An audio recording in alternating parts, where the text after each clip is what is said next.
process. And then finally, let me talk about my favorite area in the world, which is the Middle East. About a year ago, there was a lot of enthusiasm for what was then being described as the Arab Spring. And at the time, I was one of the few columnists, basically because, as I said, I try to be the most depressing columnist in America, who was saying, hang on, let's see where this is going. And if you ask me what my foreign policy principle is, Henry Kissinger had détente and George Kennan had containment, I would say my principle is the Larry David principle. So, curb your enthusiasm.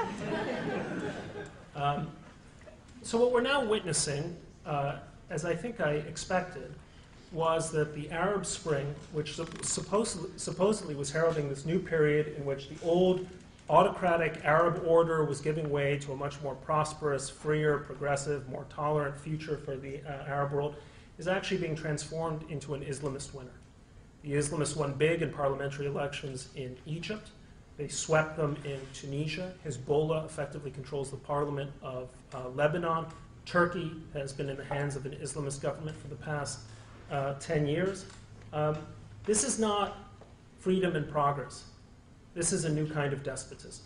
Different from the old kind of despotism, but it's despotism. And it actually accords with the patterns of Arab history. If you sort of think back, and some of you must have seen Lawrence of Arabia, with Peter O'Toole. Well, what was Lawrence doing? He was overthrowing Ottoman despotism in the Middle East. Fine. Substitute that with British despotism in the Middle East.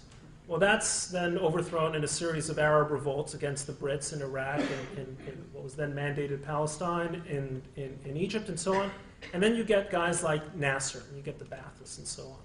Then you have another set of revolts against some of the kings, King Faisal, King Farouk, and so on. And now you have a revolt against the autocrats. And the pattern that you find in Arab history is that when there are revolts or revolutions, typically it's a bad establishment that is overthrown and replaced by another bad establishment. So that is the picture that we are looking at in the Arab world. And the tragedy is that it may take a generation, it may take 30 years for Arabs to understand that the Islamist slogan, the Muslim Brotherhood slogan, that Islam is the solution, is wrong. But it'll be a generational process until this kind of realization dawns in the way that it's dawned to a large extent in Iran.